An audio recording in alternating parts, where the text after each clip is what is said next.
Hello friends, नमस्कार, Radhe Radhe and welcome to filler form. तो दोस्तों, मैं ज्योति आप सभी का स्वागत करती हूँ यूजीसी नेट की क्लासेस में। तो आप सभी के सभी कैसे हैं और कैसे आप लोगों की स्टडी चल रही है। तो आई होप आप लोगों की स्टडी बहुत अच्छी चल रही हो और आप अच्छी तरीके से जो है पढ़ रहे होंगे।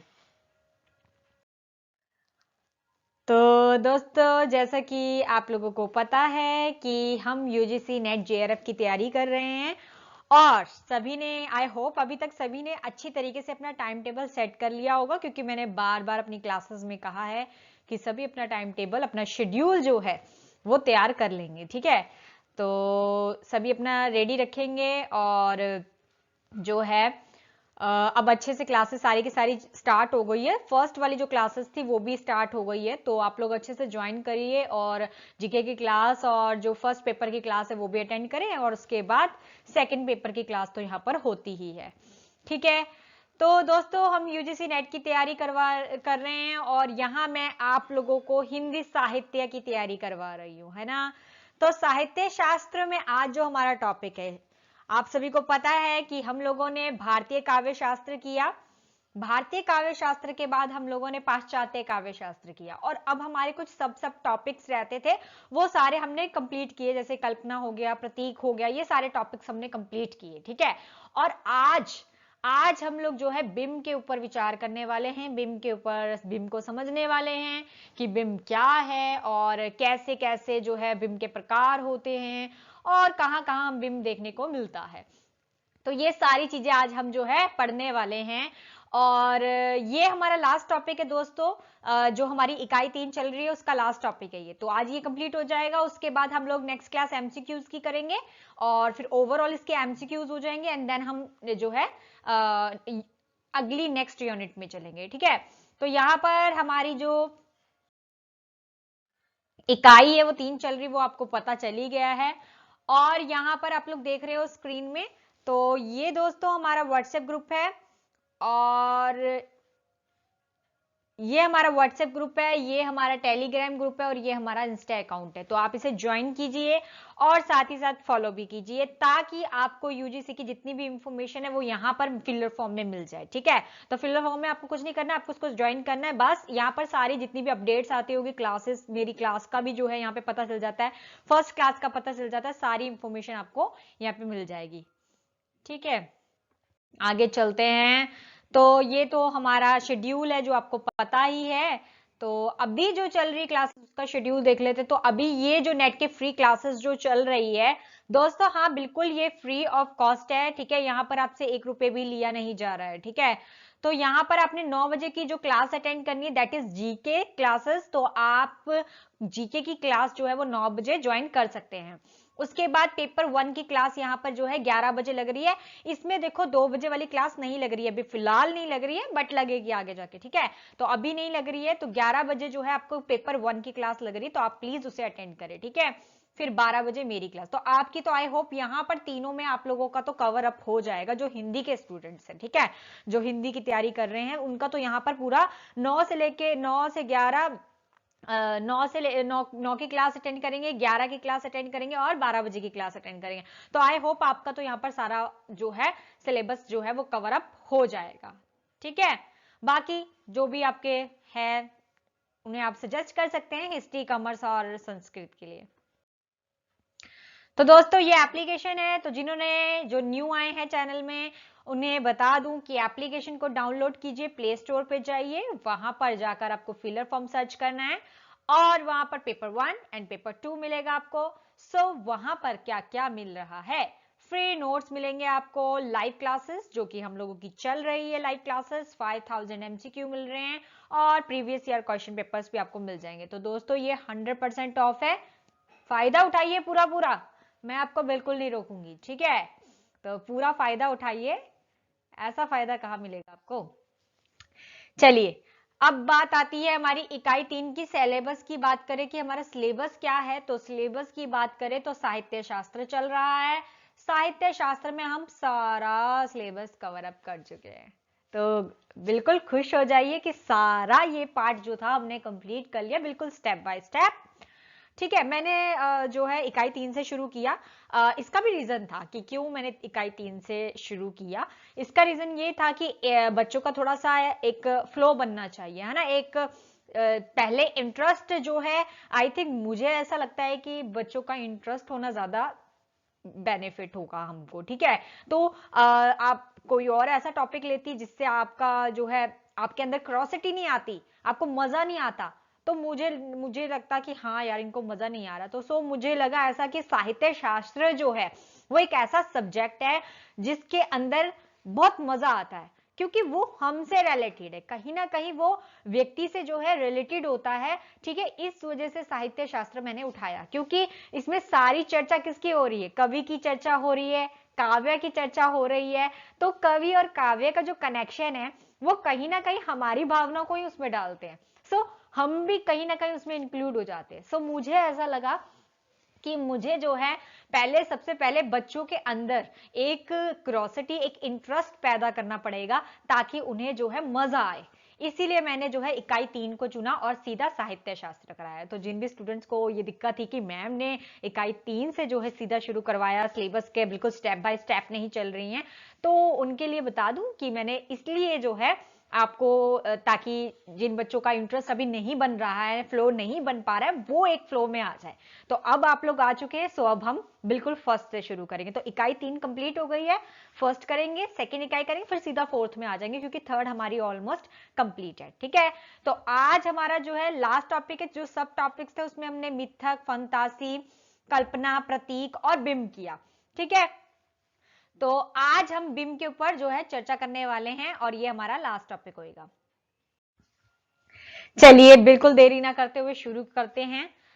तो जिन्होंने मेरे YouTube चैनल को सब्सक्राइब नहीं किया है, सो बिल्कुल जल्दी से YouTube चैनल को जो है सब्सक्राइब कर लें और लाइक करना ना भूलें। अगर आपको वीडियो अच्छी लगी तो लाइक करना, ठीक है। ये भी मैं आपको छूट दे रही हूं, आपकी मर्जी है। अगर आपको अच्छा लगा, अगर आपको समझ में आता है तो ही लाइक करना, नहीं अच्छा लगता तो कोई बात नहीं, कोई वो नहीं है, इशू नहीं है। बाकी आप कमेंट्स वगैरह करते रहते हैं, आपके कमेंट्स भी मैं पढ़ती हूँ। और हाँ, मेरी गाइडेंस के बाद जब मैंने बोला कि जो है आप कमेंट्स नहीं करते, तो काफी लोग अब कमेंट्स करना शुरू कर दिया उन्होंने, तो बहुत अच्छी बात है। और ऐसे ही चलते रहिए तो हम जल्दी जो है सक्सेस के करीब आ जाएंगे, ठीक है।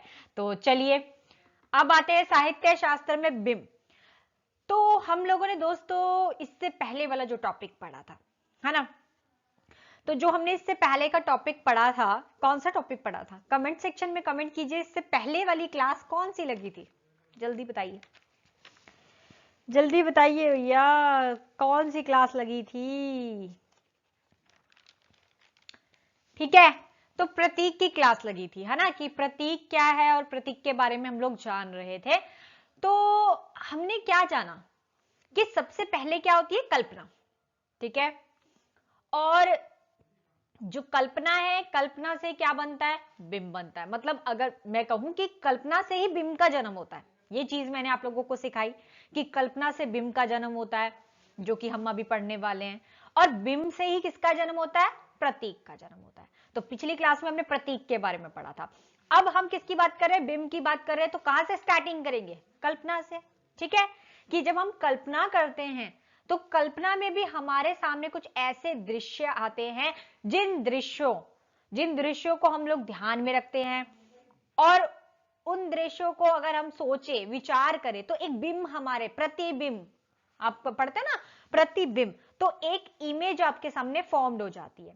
जैसे आप मिरर के सामने, अगर आप शीशे के सामने खड़े होंगे, मिरर के सामने खड़े होंगे, तो वही प्रतिबिंब आपको नजर आएगा, है ना, बिल्कुल। तो वही प्रतिबिंब जो है आपको नजर आएगा। तो इसी तरीके से आप लोगों को जब वो प्रतिबिंब नजर आएगा तो आपको पता चलेगा कि हाँ भाई, ये कोई इमेज है जो हमारे सामने फॉर्म्ड हो रखी है, ये हमारे सामने है इमेज, उसी को क्या कहा गया है, बिंब कहा गया है, ठीक है। अभी इससे एक एग्जांपल आया है, आप लोगों को थोड़ा सा बताऊं कि गुरु की इंपॉर्टेंस क्या है, गुरु की इंपॉर्टेंस क्या है। देखो, अगर आप लोगों से मैं पूछूं, अगर आप लोगों से क्वेश्चन अगर करूं कि आपकी आंखों के पास कौन सी चीज है, आपकी आईज के पास, आपकी आंखों के पास सबसे करीब कौन सी चीज है, तो आप क्या जवाब देंगे, चलिए जवाब दीजिए, क्या जवाब देंगे आप लोग कि आपकी आईज के सबसे पास कौन सी चीज है? तो आप वही बोलोगे मैम जो हमारी आंखों के सामने है, जो चीजें हमें दिख रही है, विजुअल मतलब जो विजिबल है हमारे सामने, वही चीजें आंखों के पास है। तो नहीं, तो आंसर ये नहीं है। आंसर ये है कि आंखों के पास सबसे पास, आईज के सबसे पास जो करीब होता है वो हमारी पलकें होती है, और वो हमारे पास होते हुए भी हमें नजर नहीं आती, है ना। और अगर मैं बोलूं कि इन पलकों को हमें देखना है, तो इन पलकों को देखने के लिए आप किसका सहारा लोगे? अगर आपको इन पलकों को देखना है तो आप किसका सहारा लोगे? मिरर का, है ना, शीशे का सहारा लोगे। और जब आप शीशे में देखोगे तो आपको आपकी पलकें नजर आ जाएगी। सेम उसी तरीके से ये बताने का लॉजिक क्या था, अब वो समझे।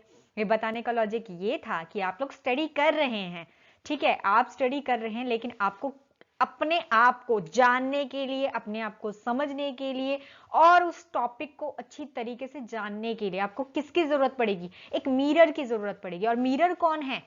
मिरर कौन है? मैं, गुरु। तो मिरर कौन है? गुरु। तो आपको अगर कुछ जानना है, अगर आपको कुछ समझना है, तो आपको अपने आप को देखने के लिए, अपनी चीज को समझने के लिए एक गुरु का सहारा लेना पड़ेगा। वो गुरु कुछ भी हो सकता है, शायद वो गुरु मैं भी हो सकती हूँ, शायद वो गुरु जिससे आपने कोई चीज सीखी है वो भी हो सकती है, गुरु आपकी माँ भी हो सकती है, क्योंकि उन्होंने आपको बहुत कुछ एटिकेट्स जो है वो सिखाए हैं, है ना, संस्कार जो है वो डाले हैं, वो सिखाए हैं। तो वो सारी चीजें क्या है, वो आपको गुरु से मिली है, ठीक है। ठीक उसी प्रकार जो है मिरर जो है, जब हमें अपनी पलकें जो है वो इतनी करीब है लेकिन करीब होते हुए भी नजर नहीं आती, तो उसी तरीके से आप हो, आपके अंदर विद्या है, विद्या आपके भीतर है, लेकिन आपको नजर नहीं आती। आपको अपनी एबिलिटी का नहीं पता कि आपके अंदर कितनी कैपेबिलिटी है, आपके अंदर क्या है, आपके अंदर गुण क्या है, उन गुणों का पता नहीं चलता। लेकिन उन गुणों का कब पता चलेगा? जब आप गुरु को सामने रखोगे, जब आप गुरु को देखोगे, तो वो गुरु आपके गुणों को भी गिनाएगा, आपके अवगुणों को भी गिनाएगा, ठीक है। तो इसी तरीके से जो मिरर है उसका होना जरूरी है, तो एक गुरु का होना जरूरी है, ताकि वो आपको गाइडलाइन कर सके, आपको गाइडेंस दे सके, आपको अच्छी डायरेक्शन में जो है ले जा सके, ठीक है। तो इसीलिए तो इससे मुझे याद आया, तो मैंने सोचा चलो बच्चों के साथ शेयर किया जाए कुछ। तो ये है कि गुरु का होना जरूरी है, क्योंकि उससे हमारी जो पलकें हैं वो हमारे इतने करीब है बट हमें नहीं नजर आती, लेकिन गुरु के होने से वो हमें नजर आ जाएगी, शीशे के होने से वो हमें नजर आ जाएगी। आई होप आपको ये चीज समझ में आ गई होगी, ठीक है। तो इसीलिए गुरु का जो है बहुत महत्व है जीवन में। वो शिक्षा गुरु भी हो सकते हैं, दीक्षा गुरु भी हो सकते हैं, वो कोई भी गुरु हो सकते हैं, ठीक है। तो और अलग अलग जो प्लेटफॉर्म है, हर प्लेटफॉर्म में लाइफ के हर एक लेवल में हमें कोई ना कोई जो है गुरु के रूप में मिलता है। कभी वो भाई बहन भी हो सकते हैं, कभी वो माता पिता भी हो सकते हैं, कभी वो स्कूल में पढ़ाने वाले टीचर्स भी हो सकते हैं, है ना। और जैसे मैं आप लोगों को लाइफ पढ़ा रही हूँ, तो मेरे जैसे टीचर भी आपका हो सकता है। तो ये सारी चीजें क्या है? गुरु है, ठीक है। तो इस तरीके से जो है बिंब जो है वो हमें नजर आता है, जब हम किसी जो है उसमें देखते हैं, शीशे में अगर हम देखते हैं, मिरर में देखते हैं, तो वो बिंब हमें नजर आता है। किसका बिंब? क्योंकि हम सामने खड़े तो हमें अपना बिंब नजर आएगा, ठीक है। उसे यहां पर बिंब कहा गया। अब थोड़ा सा अच्छी तरीके से जानते हैं बिंब के बारे में। तो देखिए यहाँ पे बिंब के बारे में क्या बताया गया है।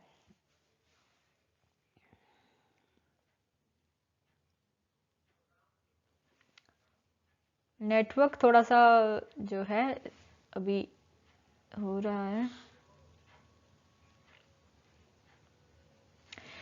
ठीक है दोस्तों। तो बिंब की बात कर रही हूं, तो बिंब का मतलब क्या होता है? इमेज। इतना क्लियर है कि बिंब का मतलब क्या है? इमेज। किसी पदार्थ वस्तु को मूर्त रूपी प्रदान करना, मतलब कोई ऐसी चीज है जिसको मूर्त, जिसको मूर्ति के रूप में आपने सामने ले आए, तो आप उसका साक्षात्कार कर रहे हो, आप उस चीज को देख रहे हो, है ना। तो वो क्या चीज होगी? वो बिंब हो गया, आपके सामने वो बिंब हो गया। चित्रबद्ध करना, ठीक है, किसी तरीके से किसी चीज को चित्र में उकेरना, ठीक है। कोई कोई बहुत अच्छा ड्राइंग करता है, बहुत अच्छी ड्राइंग करता है, उसको ड्राइंग का शौक है, चित्र कला करता है, तो वो क्या करेगा? अपनी जितनी भी इमेजिनेशन है, अपनी जो कल्पनाएं हैं, उनको चित्रों में उभार लेगा। तो वो भी क्या है? एक टाइप ऑफ बिंब ही है, ठीक है।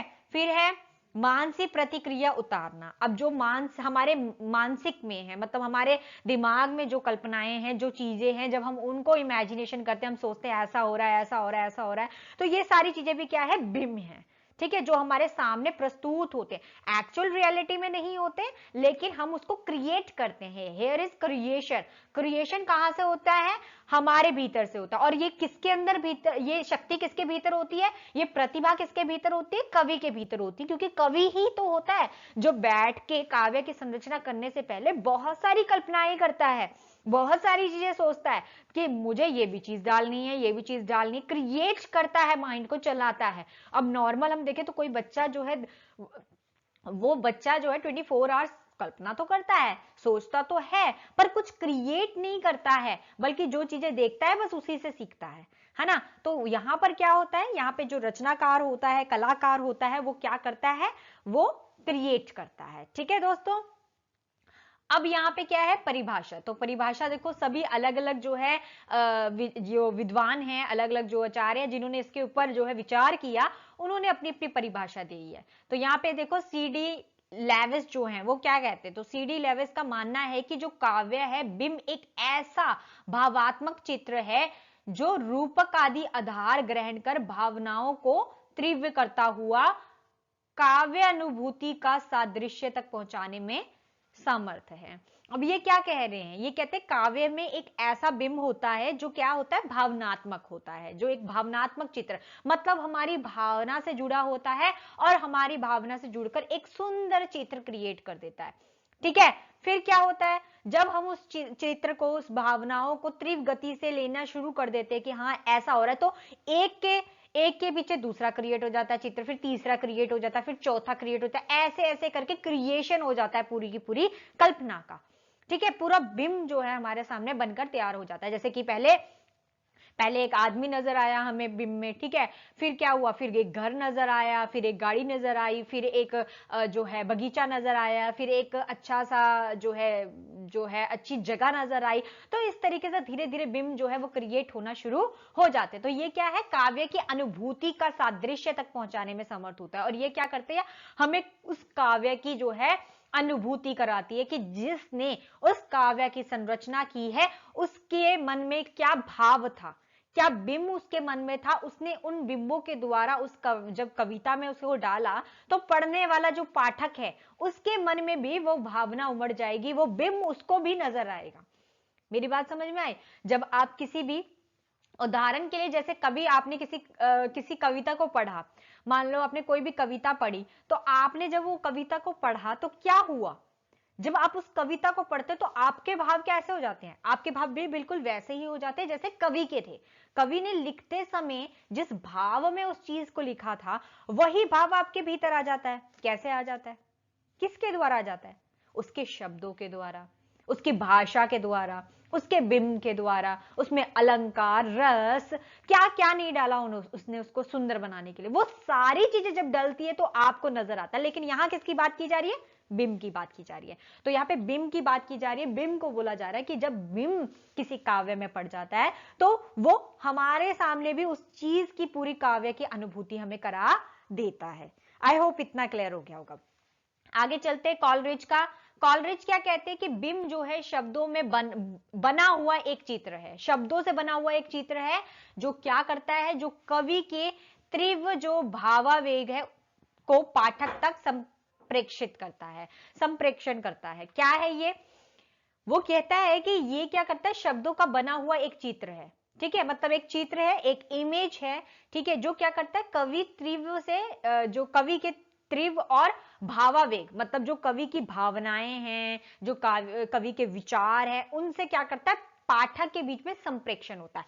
जाहिर सी बात है संप्रेषण होता है। मैंने संप्रेषण क्या बताया था, संप्रेषण यही बताया था, जब कवि की भावनाएं आप तक पहुंच जाए और आपको वो चीजें समझ में आने लग जाए, इसका मतलब कवि और आपके बीच में क्या हो रहा है, साधारणीकरण हो रहा है, संप्रेषण हो रहा है, आपको समझ में आ रहा है।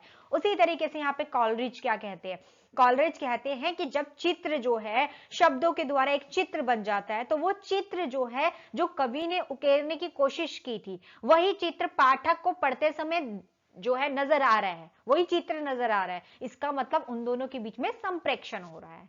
ठीक है, तो इस तरीके से उन्होंने बिम को डिफाइन किया है। उसके बाद आते हैं doctor Nagendra, very important, doctor Nagendra बहुत इंपॉर्टेंट है। और मैं जो है इस बार जो देख रही हूँ कि क्लास मतलब जो है इंपॉर्टेंट बुक्स की डिस्कशन करूँ आप लोगों के साथ, और पूरी कोशिश करूंगी कि इस बार जो है मैं इंपॉर्टेंट बुक्स की एक क्लास जो है वो जरूर बनाऊं आप लोगों के लिए। ठीक है, तो वो क्लास संडे को मे भी लग सकती है। ठीक है, तो तब हम जो है बताऊंगी मैं आप लोगों को कि कौन कौन सी बुक आपको लेनी चाहिए, और थोड़ा बहुत आपको बताऊंगी कि कैसे कैसे करना है काम आप लोगों को। तो डॉक्टर नागेंद्र ने क्या कहा, डॉक्टर नागेंद्र जो है काव्य बिंब जो है शब्दार्थ के माध्यम से कल्पना द्वारा निर्मित एक ऐसी मानक छवि है, मतलब एक ऐसी छवि यहाँ पे उसकी बात की गई है, ऐसी छवि है जिसमें क्या है, जिसके मूल में भाव की प्रेरणा रहती है, जिसके मूल में भाव की क्या है, प्रेरणा रहती है। मतलब भाव इसमें क्या है, कोई ना कोई आपको प्रेरणा मिलेगी। आप भले आपके सामने एक बिंब जो है शब्दार्थ और एक कल्पना के रूप में उभारने की कोशिश की है, एक मानव के रूप में उभारने की कोशिश की है, लेकिन उसके पीछे भी कोई ना कोई प्रेरणा छिपी होती है। तो डॉक्टर नागेंद्र के अनुसार बिंब ऐसा है। तो सबने अपने अपने बिंब के तरीके से बताया है। आगे आ जाते हैं कैरोलिन के अनुसार।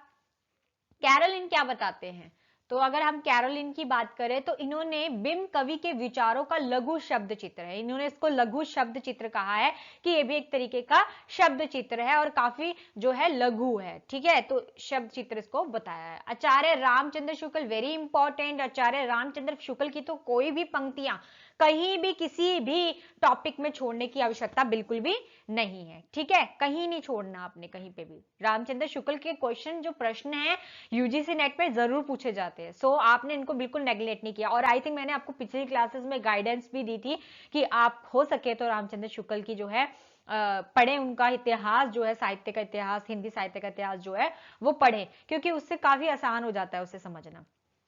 बाकी भी मैंने भी बहुत अच्छी तरीके से आप लोगों को समझाया है। अब इन्होंने जो है रस मीमांसा जो इनकी पुस्तक है उसमें इन्होंने क्या कहा है बिंब के बारे में कि काव्य में जो है अर्थ ग्रहण मात्र से काम नहीं चलता।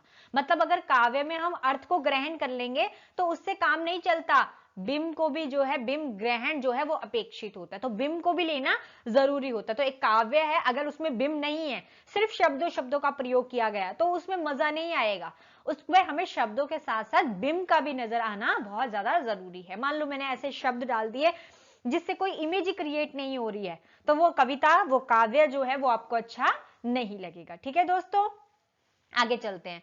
फिर जो है रामचंद्र शुक्ल जी ही जो है उन्होंने रस मीमांसा में एक और बात कही कि जो काव्य है उसका काम क्या है, काव्य का काम है कल्पना में बिंब और मूर्त भावना उपस्थित करना।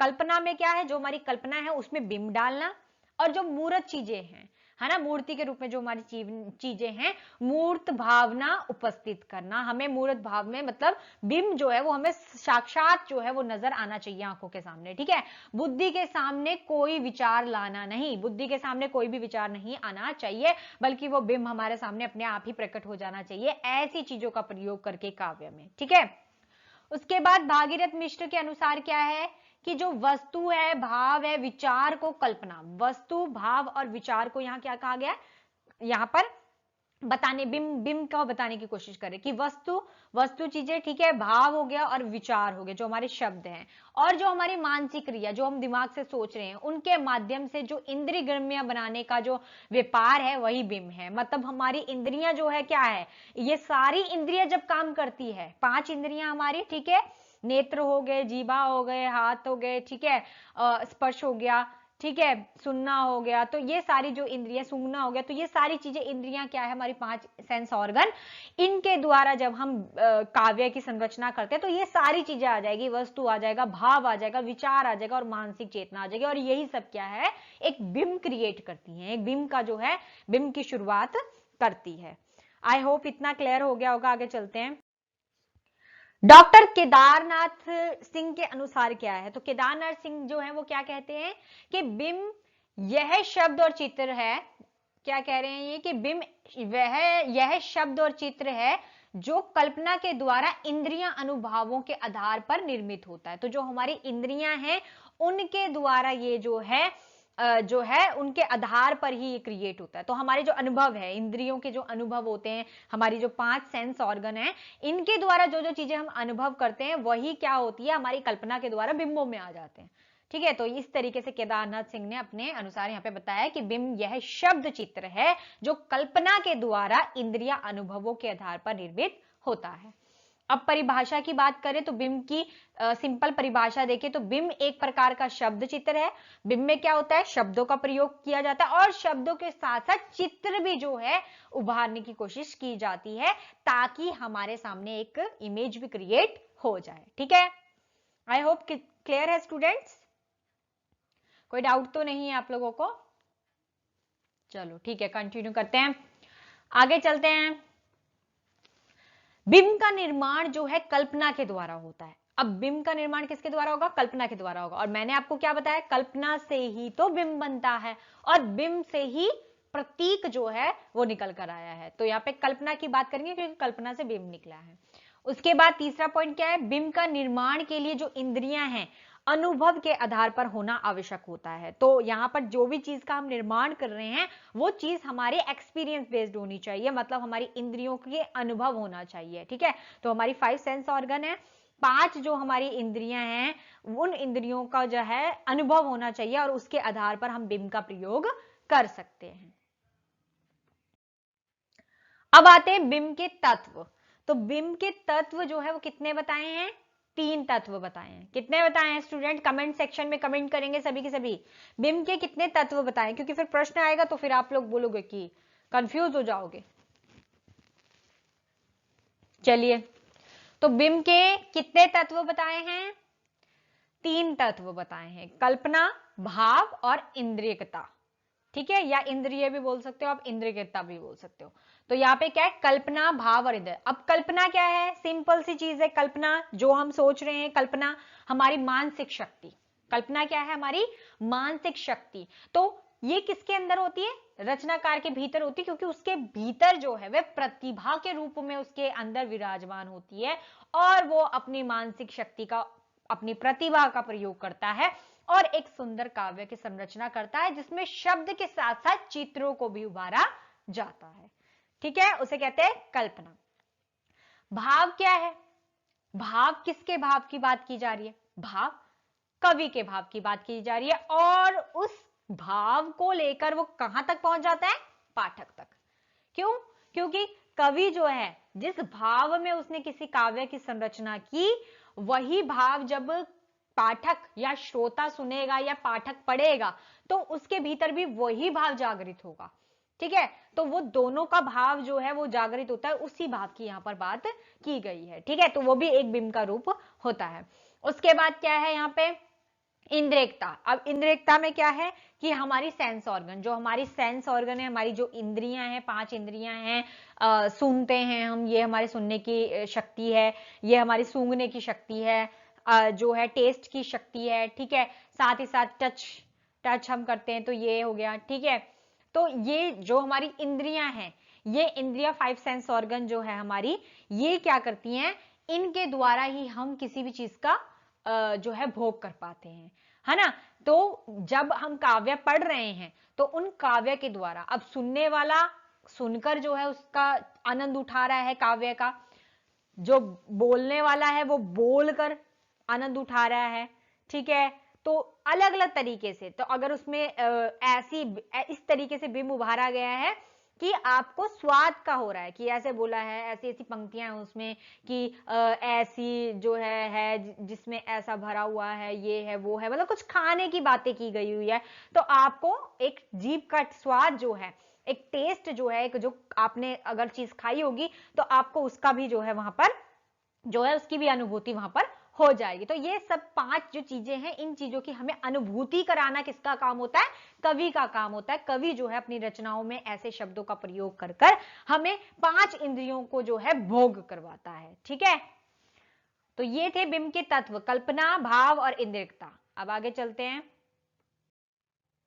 आगे आ जाते हैं बिंब के गुण। तो बिंब के अंदर कौन कौन से गुण होते हैं, देखिए, सबसे पहली चीज ये है कि मैंने आप लोगों को बोला कि प्रश्न जो उठकर आते ज्यादातर बिंब में से, प्रतीक में से ही आते हैं। तो बिंब आप कर लेना अच्छे से।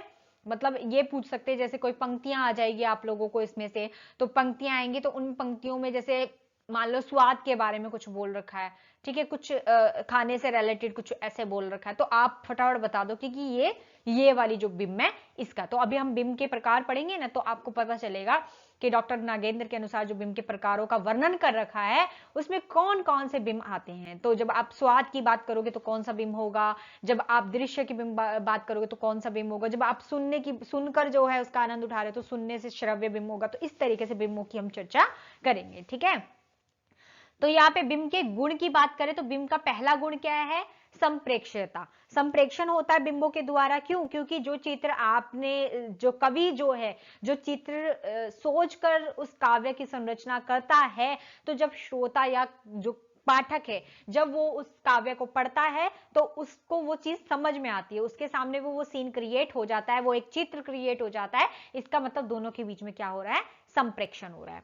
फिर दूसरा क्या है, भावोद्वेलन क्षमता। तो भाव जो है उमड़ते हैं, जो भाव कवि के भीतर जब काव्य संरचना करते समय होते हैं वही भाव जब पढ़ने वाला पढ़ता है तो उसके भीतर भी वीर का रस जाग जाता है या कोई रस जाग जाता है। तो इस तरीके से बिंब जो है वो क्रिएट हो जाता है कि मान लो कोई है और उसने उसे बहुत बुरी तरीके से मारा, और इस तरीके से मतलब कुछ कुछ ऐसे सीन क्रिएट हमारे सामने कर देते हैं कि चित्र हमारे सामने उभरने लग जाते हैं। तो वो क्या है, हमारे भी भाव उमड़कर बाहर आ जाते हैं, ठीक है। भावोवेता मतलब कविता के द्वारा ही आएंगे, ठीक है, और तो कोई है नहीं ना भावों का उगना। तो उसके बाद क्या आता है, संजीवता। संजीवता में क्या है, सहृदय, कोई भी चीज सहृदय में हमारी पहुंच रही है और वो चीज क्या है, संजीव है, ठीक है। संजीव चीजों की बात की, निर्जीव चीजों की नहीं, जो सामने है सही चीज है, संजीव चीज है, उन्हीं की बात की जाए। तो उसी तरीके से यहाँ पर क्या होगा, संजीवता होगी, ठीक है, क्योंकि वो चीजें हमारे आंखों के सामने है, हमारे सहृदय तक जल्दी पहुंच जाती है। फिर आती है तीव्र घनता। तीव्र घनता में क्या आएगा, तीव्र घनता में होता है कि ये जो है, ये जो क्या होता है, शब्दों को समेट कर रखती है। जो शब्द होते हैं काव्य के, जो शब्द होते हैं उनको पूरी तरीके से समेट कर रखती है, ताकि, और तब तक समेट के रखती है जब तक हमारे सामने वो चित्र जो है उभर कर हमारे सामने प्रकट ना हो जाए, जब तक हमारे भीतर वो भाव प्रकट ना हो जाए जो भाव कवि प्रकट करना चाहता है। तो उसके बीच में क्या होता है, कवि के अंदर भी तीव्र घनता होती है, क्योंकि वे इस तरीके से चित्रों को उभारता है और तब तक उस बात की चर्चा करता रहेगा जब तक वो हमारे सामने पूरी इमेज क्रिएट ना कर दे, ठीक है। तो शब्दों को समेटकर भाव उत्पन्न करना, तीव्र घनता क्या है, शब्दों को समेटकर भाव उत्पन्न करना। आगे क्या है, नवीनता, हमेशा नया। आप देखोगे कि एक काव्य संरचना आपने पढ़ी, उसके बाद जब दूसरी काव्य संरचना आई तो वो अलग थी, उसमें अलग लॉजिक था, उसमें अलग उद्देश्य था, अलग चर्चा थी, अलग बिंब थे। तो इस तरीके से क्या है, हर बार नवीनता होती है काव्य में, हमेशा नवीनता होती है, ताजगी होती है, ठीक है। फिर क्या है, काव्य अनुकूलता। मतलब काव्य में भी क्या होनी चाहिए, अनुकूलता होनी चाहिए, काव्य के अंदर अनुकूलता होनी जरूरी है। ऐसा नहीं होना चाहिए कि सिर्फ अलंकारों का प्रयोग किया है या रसों का प्रयोग किया है या किसी और चीज का प्रयोग किया है, ठीक है। सभी चीजों का प्रयोग किया जाए लेकिन अनुकूलता से किया जाए। तो काव्य में अनुकूलता होना भी जरूरी है, किसी चीज का ज्यादा या किसी चीज का कम प्रयोग नहीं होना चाहिए, बिल्कुल लिमिट में, जहां जरूरत है वहां उस चीज का प्रयोग होना चाहिए, उसे कहते हैं काव्य अनुकूलता। अब आगे क्या आ जाता है, प्रत्यग्रता।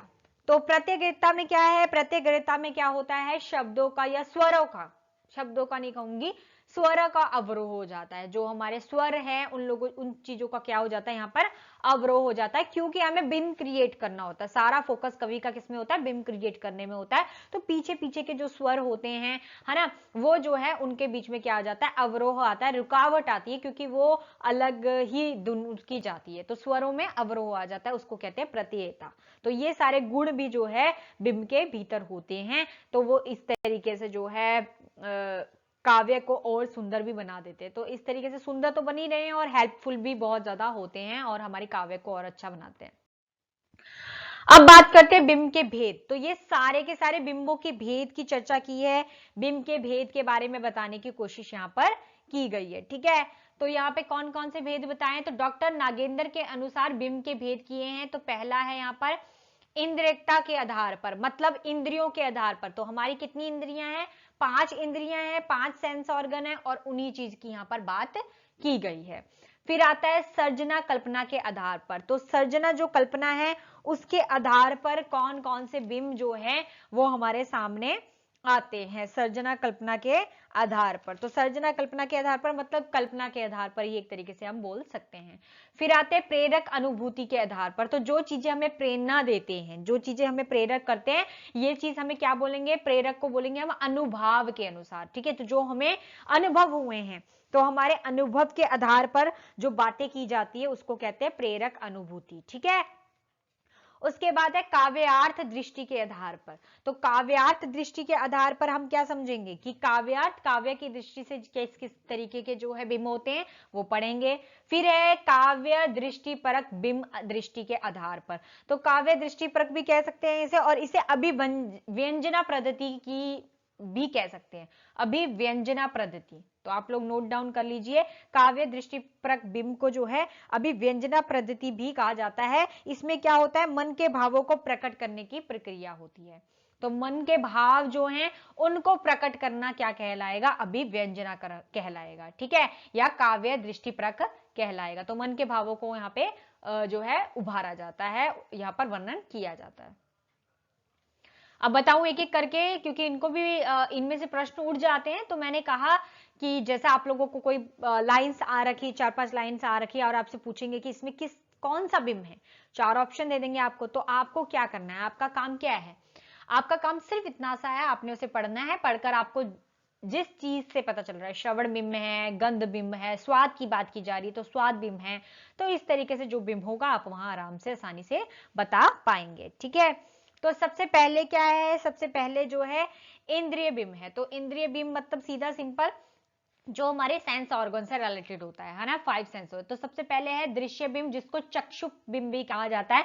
मतलब नेत्रों से जब हम किसी चीज का कोई ऐसा ऐसा वाक्य, कोई ऐसी पंक्ति, ऐसा काव्य जिसमें जो है इस दृश्य बिंब क्रिएट हो रहा है, जिसमें एक चित्र हमारे सामने उभर रहा है और उस चित्र से हम लोगों को बहुत कुछ नजर आ रहा है, कुछ सीखने को मिल रहा है, उद्देश्य भी हो रहा है, तो इस तरीके से उसको हम क्या कहेंगे, दृश्य बिंब कहेंगे। ठीक है, फिर आता है श्रव्य बिंब। श्रव्य बिंब क्या होता है, श्रव्य बिंब मतलब जिसमें हमें संगीत की बात की जा रही है। तो काव्य में जब ऐसे ऐसे शब्दों का प्रयोग किया जाता है जिसमें ताल, ये सब चीजें, और धुन धुन ऐसे ऐसे करके शब्दों का जो प्रयोग किया जाता है, वो ऐसे शब्द होते हैं जो स्वरों से रिलेटेड होते हैं, तो उसे हम क्या कहते हैं, श्रव्य बिंब कहते हैं। फिर है स्पर्श बिंब। स्पर्श बिंब क्या है, ऐसी चीजें जिसमें हम क्या कर रहे हैं, जैसे नायक है, नायिका को स्पर्श करता है, या इससे, तो ऐसे ऐसे चीजें जो है मतलब ऐसे शब्दों का जब प्रयोग किया जाता है तो उसे क्या कहते हैं, स्पर्श बिंब कहते हैं।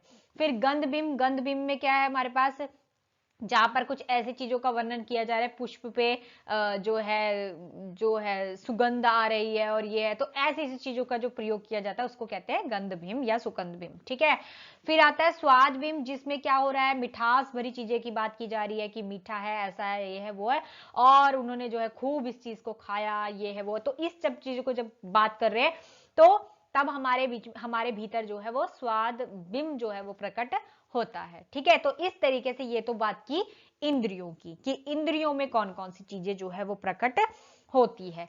फिर आता है सर्जना कल्पना के आधार पर। तो जो सर्जना कल्पना है उसके आधार पर, मतलब कल्पना की दृष्टि से ही एक तरीके से बात की जा रही है।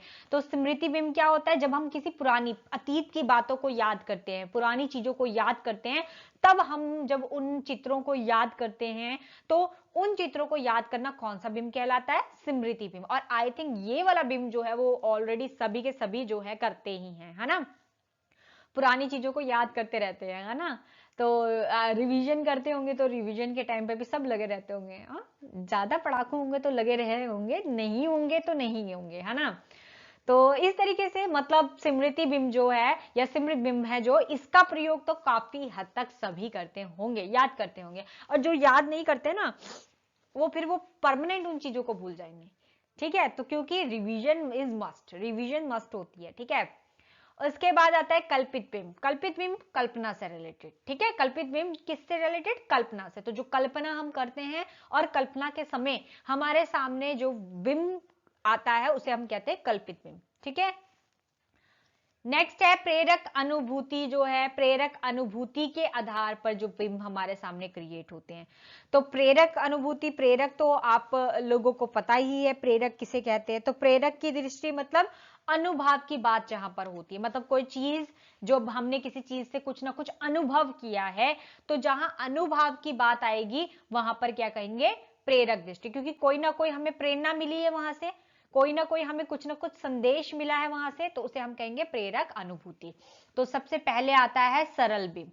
ये कैसा बिंब होता है? बिल्कुल सरल बिंब होता है, जिसमें जहां भी पंक्तियों में जो है लज्जा, इन सब चीजों की बात की जाती है ना, हाँ, जिसपे लज्जा और ऐसी ऐसी बातें की जाएगी, वहां पर क्या होगा? वहां पर सरल बिंब होगा, ठीक है। मिश्र बिंब कहां होगा? जहां पे मिश्रित शब्दों का प्रयोग किया गया होगा, मतलब ऐसी बातें भी होगी और दूसरी भी, और सारी जो है एक साथ होगी, उसको हम क्या कहेंगे?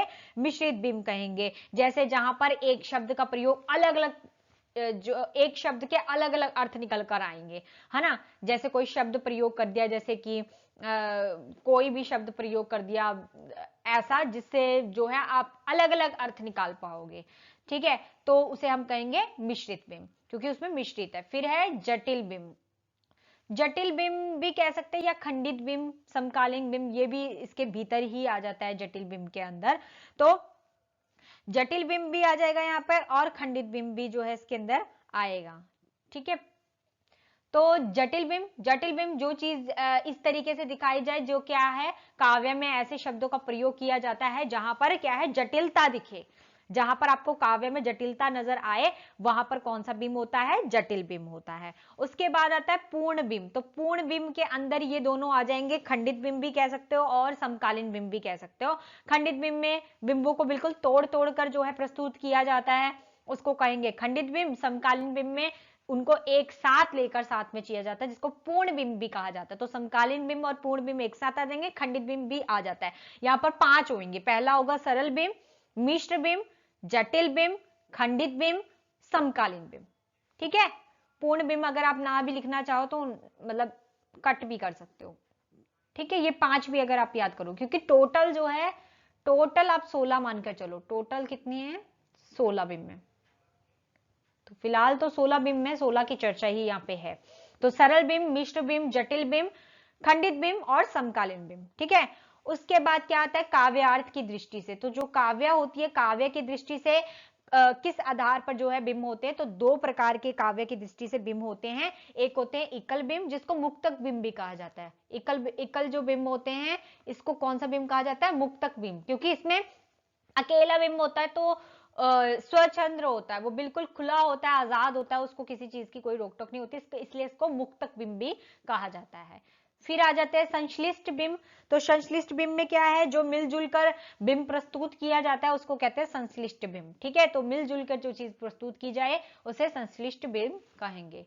उसके बाद आ जाता है हमारे पास, उसके बाद आता है काव्य परक दृष्टि परक, काव्य दृष्टि परक जो बिंब होता है दृष्टि के आधार पर, वो कौन सा होता है? जिसको मैंने कहा अभिव्यंजना पद्धति की दृष्टि से। तो अभिव्यंजना पद्धति की दृष्टि से मतलब जो मन के भावों को प्रकट करने वाली क्रिया होती है। तो जो मन के भावों को, हमारे जो मन है उनके भावों को जो प्रकट करती है, उसे हम क्या कहते हैं? काव्य दृष्टि परक बिंब कहते हैं, ठीक है। तो मन के भावों को कैसे प्रकट करते हैं? वस्तु परक बिंब के द्वारा, किसी वस्तुओं को साथ रिलेट करके, किसी वस्तुओं के द्वारा प्रत्यक्ष रूप से, आप इसको प्रत्यक्ष बिंब भी कह सकते हो। किसी प्रत्यय के रूप में या प्रत्यक्ष के रूप में, मतलब कोई चीज ले ली और उसके साथ आपके वस्तु के साथ कंपैरिजन करके, उसकी तुलना करके बताया, तो वो क्या होता है? वस्तु परक बिंब होता है। दूसरा क्या होता है? स्वच्छंद बिंब है, जिसमें ये क्या है? अलंकृत बिंब भी आ जाता है। तो अलंकृत बिंब आप कह सकते हो जिसमें अलग अलग अलंकारों का प्रयोग हो, रूपक अलंकार, उत्प्रेक्षा अलंकार, और कौन सा बिंब होता है? ठीक है, रूपक, श्लेष हो गया, रूपक हो गया, उपमा हो गया, उत्प्रेक्षा हो गया। तो इस तरीके से जब अलंकारों का प्रयोग किया जाता है उसको कहते हैं अलंकृत बिंब या स्वच्छंद बिंब, ठीक है। तो ये सारे बिंब जो है 16 प्रकार के जो बिंब हैं इनका वर्गीकरण यहाँ पर किया गया है डॉक्टर नागेंद्र के अनुसार। ठीक है, तो बिंब के भेद आप लोगों को समझ में आ गए। आई होप आप लोगों को जो भेद है वो अच्छी तरीके से समझ में आ गए होंगे। अगर फिर भी कोई परेशानी आएगी तो कोई बात नहीं, आप कमेंट सेक्शन में कमेंट कर दीजिएगा। आगे चलें। अब जैसे यहां पर देखिए, अगर हम तो 2-3 बिंब जो है आप लोगों के सामने लेकर आ रखी हूं, ठीक है, तो आप इसे देख सकते हैं। जैसे बिंब विधान के अगर उदाहरण देखें तो क्या है, प्रातः का नभ था नीला शंख जैसे। तो प्रातः का नभ था नीला शंख जैसे, तो इसमें क्या है, प्रातः की बात की जा रही है, नभ की बात की जा रही है, नीला शंख की बात की जा रही है। तो क्या है, एक तरीके से सीन क्रिएट हो रहा है आपके सामने, तो ये क्या है, चक्षुप बिंब है। ठीक है, तो यहाँ पे क्या है, दृश्य बिंब आपके सामने क्रिएट हो रहा है ना, नभ नीला शंख, तो ये सब करके आपके सामने एक दृश्य क्रिएट हो रहा है, उसको आप चक्षुप बिंब भी कह सकते हो और दृश्य बिंब भी कह सकते हो। तो इस तरीके का प्रश्न आपके सामने आएगा पेपर में, एग्जाम में आपको ऐसे पंक्तियां दे दी जाएगी और पंक्तियों से पूछा जाएगा कि इसमें कौन सा बिंब प्रस्तुत है। उस तरीके से अगला देखो, खरगोश की आंखों जैसा लाल सवेरा शरद आया फूलों को पार करते हुए, अपनी नई चमकीली साइकिल तेज चलाते हुए, घंटी बजाते हुए जोर जोर से। तो ये तो आपने क्लासेस, छोटी क्लासेस में जो है कविता पढ़ी होगी, 11th 12th की जो कविता आई है उसमें से लिया गया है। तो वहां पर आपने जब ये पढ़ा तो ये देखो कैसे घंटी बजाते हुए, तो यहाँ पे किसकी बात की जा रही, घंटी बजाते हुए, तो सिंपल अगर हम देखें तो क्या है यहाँ पर, श्रव्य बिंब जो है ना, श्रव्य बिंब आपको नजर आ रहा है, क्योंकि यहाँ पे सुनना नहीं, घंटी तो आवाज ही सुनाई देगी ना, तो इस तरीके से श्रव्य बिंब नजर यहाँ पर आ रहा है। फिर ये देखो, जैसा बहन दाग कहती है ऐसा किसी बंगले के किसी तरु पर कोई चिड़िया करू की, चलता सड़क के किनारे लाल बजरी पर चुरमुराए पांव तले ऊंच तलवर से गिरे बड़े बड़े पियराए पत्ते। तो इस तरीके से अब आप लोग ये बताएंगे मुझे कि ये वाला जो उदाहरण है इसमें कौन सा बिंब झलक रहा है। तो इसका मैंने लिखा नहीं है, आप लोग मुझे बताओगे कि इसमें कौन सा बिंब जो है वो नजर आ रहा है। तो इस तरीके के, मतलब ये तो आपके सामने एक तरीके से मैं उदाहरण देना चाहती थी कि ऐसे प्रश्न जो है आपके सामने बनकर आएंगे और आपने प्रश्नों से ही, आपने जो उसकी पंक्तियां होगी उसकी पंक्तियों से ही आपने पता करना है कि उसमें कौन सा बिंब है। ठीक है, तो आई होप आप लोगों को बहुत अच्छी तरीके से ये जो क्लास है वो समझ में आई होगी, और बिंब भी मैंने आप लोगों को कंप्लीट करवा दिया। तो हमारा फंतासी कंप्लीट हुआ, बिंब हो गया, प्रतीक हो गया, कल्पना हो गया। तो ये जो छोटे छोटे सब पॉइंट्स थे इनको मैंने कंप्लीट करवा दिया। बाकी हमने भारतीय काव्य शास्त्र किया और पाश्चात्य काव्य शास्त्र भी हमने किया, तो वो सारा का सारा हमारा सिलेबस जो है वो कंप्लीट हो गया। तो बताओ इकाई 3 जो है वो हमारी ऑलमोस्ट कंप्लीट हो चुकी है दोस्तों, और अब हमारी जो नेक्स्ट क्लास होगी वो एमसीक्यू बेस्ड होगी। ठीक है, तो हम लोग जो है एमसीक्यू डिस्कशन करेंगे और एमसीक्यू के बारे में जानेंगे। ठीक है, और आगे देखते हैं इसमें और क्या है। तो मेन अगर बात करें यहाँ पर, तो यहां पर किसकी बात की जा रही है, प्रतीक और बिंब की बात की जा रही है कि प्रतीक और बिंब में अंतर क्या है। तो कहीं ना कहीं आप लोगों को भी कंफ्यूजन होगी, पर फिर भी मैंने एक चीज से कंफ्यूजन क्लियर करने की कोशिश जरूर की है कि कल्पना से बिंब क्रिएट होता है, कल्पना से बिंब क्रिएट होता है और बिंब से प्रतीक क्रिएट होता है। तो कल्पना के भीतर ही बिंब आता है और बिंब के भीतर ही प्रतीक आता है। तो यहाँ पर क्या है, प्रतीक और बिंब की बात की जा रही है कि आप बोलोगे कि मैम दोनों तो एक जैसे ही लग रहे हैं, एक जैसे प्रतीत हो रहे हैं, तो यहाँ पे समझिए थोड़ा थोड़ा अंतर से। प्रतीक की बात करें तो प्रतीक जो होते हैं वो किसी भी सूक्ष्म भाव और अगोचर तत्व को साकार करने के लिए प्रयुक्त होते हैं।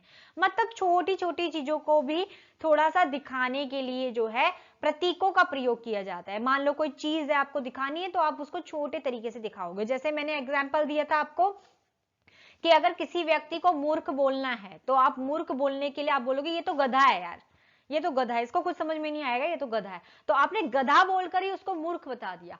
तो एक तरीके से सूक्ष्म, एक छोटे से तरीके से, एक छोटे से भाव से ही आपको समझ में आ गया कि हम उसको क्या बोलना चाहते हैं। ठीक है, तो ये प्रतीक का प्रयोग मैंने किया है।